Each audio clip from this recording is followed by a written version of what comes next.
Now let us look at finding out whether the following questions given are true or false. In fact, this true or false questions will help us in understanding and implementing what we have read so far. So let us start with the first question. The first question is as follows. The first question is, in an analog signal, both the magnitude of the signal and the independent variable are continuous. Okay, in analog signal, both the magnitude of the signal and the independent variable are continuous.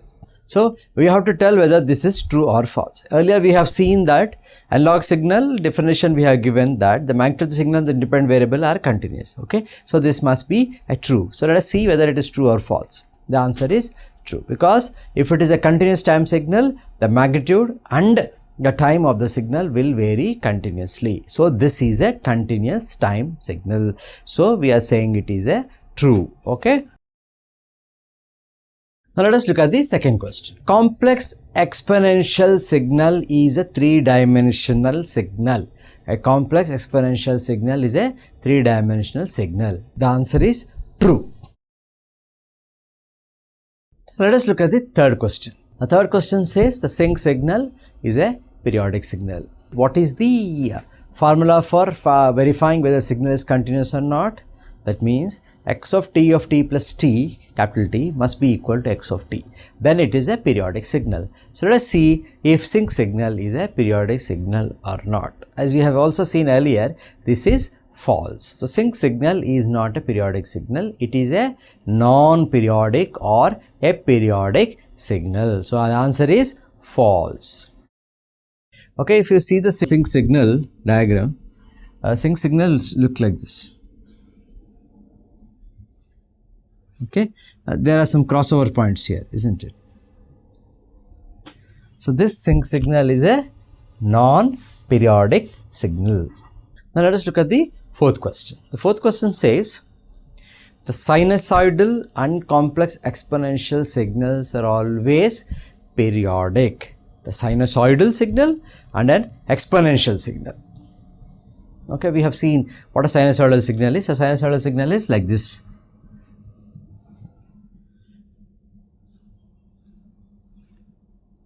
Okay, this is equal amplitude and this certain time period.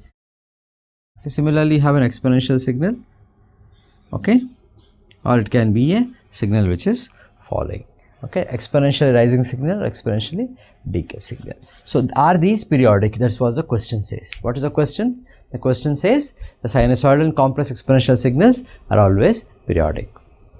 Okay, the answer is true. So a sinusoidal signal and a complex exponential signal are always periodic in nature. The question number 5 is as follows. The product of two odd signals will be an odd signal. Let us take two odd signals, okay, and if we multiply them or we find a product of these two odd signals, the resultant signal is also odd, as was the question number 5 says.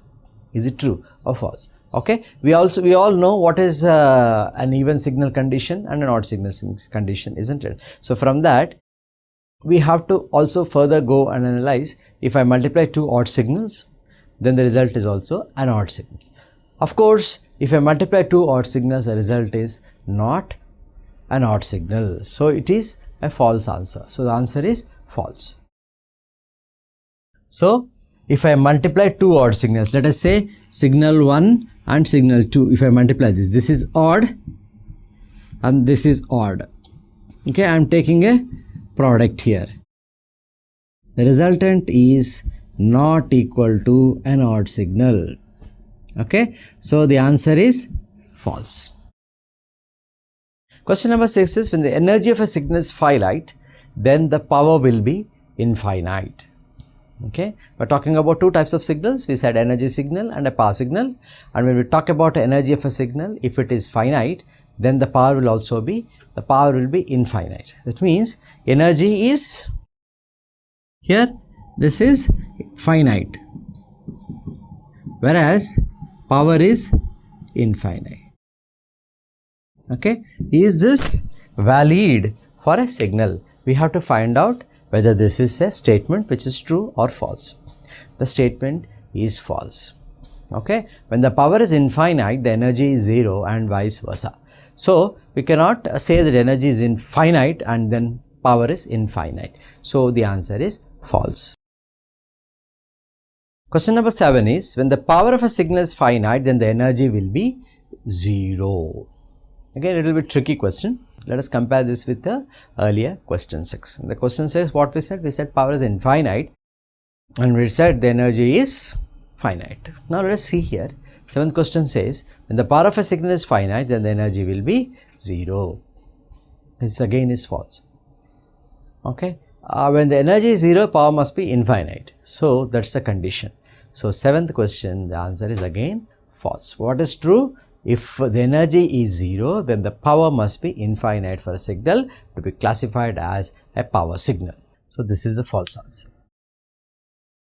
Let us look at the 8th question. What does the 8th question say? It says the causal signals are defined for all values of t. Okay, for all values of t, causal signals are defined. Is this true or false? This again is a false statement because we said the causal systems are dependent on the past and the present and they do not have any prediction of the future. When I say for all t, we are considering also the future. So whatever past and the present signal, then it is called a causal signal. As we are talking about the signal being defined for all values of t, we say this is not a causal signal. So the answer is definitely false. Now let us see the question number 9. Time shift of a signal x of t is obtained by replacing t by t plus or minus m. Okay, so this is the true answer. So what is the time shifting you mean? Well, either is shifted to the right or shifted to the left. For example, a signal is there like this. Let us say this is t and I have a signal here. I can either shift this direction or I can shift this direction. So when I say time shifting, let us say now the same signal is existing at t plus with a certain value and here I can also shift it by a certain value here. Okay. Now we are just talking about the shift. We are not talking about the equation here. So we are saying that now t plus m. That means let us say this is 2 nanoseconds shifted like this. This becomes like this, or it can be shifted 2 nanoseconds like this. It can be like this also. Or it can be the same axis, it can be here also or it can be here also, depends upon this. So this is basically a time shifting. The answer is true. Now let us look at the question number 10. The rate of change of a signal is called differentiation. Yes, it is a correct answer because differentiation means what? D by dt. So whatever changes this differentiation itself, the indication d by dt is an indication that the rate of change of time with respect to time is called as the differentiation. So the answer is true. Question number 11. An impulse signal is infinite magnitude but constant area. The answer is true. Whenever you draw an impulse signal, we always indicate, let us say the signal exists at t is equal to 0. So you always indicate by an arrow. The arrow towards the top indicates that its magnitude is infinite, whereas the area of this signal always remains constant. So the answer is true. 12th question. A system which satisfies the property of linearity and time invariance is called as an LTI system. Linear time invariant. A system which satisfies the property of linearity and time invariance is called as a linear time invariant system. That is in fact true, isn't it? So LTI itself indicates the linear plus time invariant. That means it satisfies both the properties of linearity. The linearity means what? Both homogeneity and superposition must be satisfied. Plus the output should not be dependent on time. If there is a shift in the input time, the output also will be shifted with the same. Whereas the signal essentially remains constant. So it is time invariance. So LTI system is defined by this. So the answer of course is true. Now question number 13. Let us see the question. For a constant coefficient differential equation, the homogeneous solution will always be exponential. So let us reread the question again for clarity. So let us understand what the question says. The question says, for a constant coefficient differential equation, the homogeneous solution will always be exponential. So that is a true answer. The question number 14. For a constant coefficient differential equation, the particular solution and the input will be the same type of signal. Okay, so this again is true. So when you look at a constant coefficient differential equation, the particular solution, the PI, and the input will be of the same type of the signal. So this is a true answer. Let us look at the question number 15. The systems that require memory are called dynamic systems. Okay, as we have seen earlier, the classification systems. So we have to recollect what we have studied earlier and then answer this question. The answer is true, because any system that requires memory is called as a dynamic system. A system which doesn't need to depend on memory is called as a static system. The answer for the 15th question is true. The systems that require memory are called as dynamic systems. So it is a true. Let us see question number 16. In a time invariant system, if a delay is introduced either at input or output, then the overall response will remain same. So we are talking about time invariant system, and we are talking about delay which is introduced either the input or the output, and we are saying that the overall response will essentially remain same, which is a true, isn't it? Because that's what is the property of time invariance. So even if there is a delay introduced in the input to the output, the overall response essentially remains same. So this is one of the characteristics that actually define the time invariance of a system. So the answer for the question number 16 is true. Now let us look at the 17th question in true or false. The 17th question is, a non-linear system is one which satisfies the principles of superposition. So I think you all understand the answer. The question is, a non-linear system is one which satisfies the principle of superposition.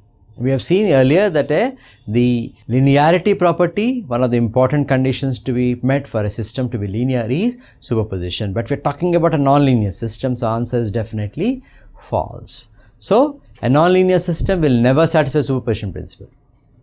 If a system satisfies superposition principle, it is called as a linear system and not nonlinear system. So the answer is false.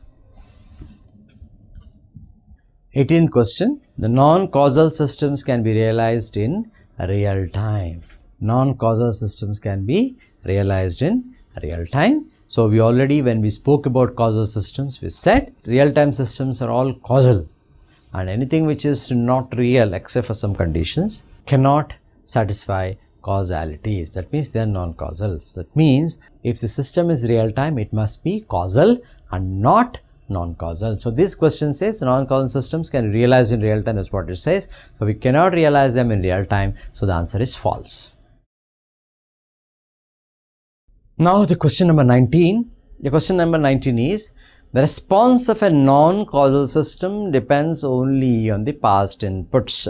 The answer is of course definitely false, because when we said a causal system is the one that depends on the past inputs plus also whatever is the present value. The present value is defined by the past values. That's a causal system. A non-causal system is of course does not only depend on the past inputs, isn't it? So it is a false answer. The question 19 is false. Question number 20. All LTI systems are BI/BO stable. All linear time invariant systems are bounded input, bounded output stable. This is again false, because not necessarily. This is not universally satisfactory condition. So the answer is false. 21st question. The stability of non-LTI systems can be tested by using its impulse response. The stability of non-LTI systems can be tested by using its impulse response. Yes, the answer is false. Non-LTI systems cannot be tested using impulse response. LTI systems only are testable using impulse response. So the answer is false. 22nd question. The non-feedback system depends on past inputs. The non-feedback system depends on the past inputs. So this is a true answer. That is, systems without feedback depend on past inputs also. Okay, systems with feedback depend on the present also, because the present, the output present response is fed back to the input. So that's a feedback system. Now 23rd question. Convolution is a linear process. It's not linear process, it is a non-linear process. So the convolution is not linear. So the answer is false. 23rd is a false question. The convolution can be used to determine the response of non-LTI systems. If you remember what we have studied earlier, does this answer correct or false? The answer is false because we never spoke about non-LTI systems and convolution together. We said a system output is a convolution of the input and the transfer function of the system. So y of t, if you call y of t as the output response of a system, it will be equal to x of t, which is the input of the system, convolved with the transfer function of the system h of t. That is, y of t will be x of t, h of t. Whereas this question says the convolution can be used to determine the response of a non-LTI system. So the answer is false. Now the 25th question. The convolution operation satisfies the commutative property. True. When we have studied about the convolution different properties, we also found that the commutative property is in fact satisfied by the convolution operation. So the answer is true.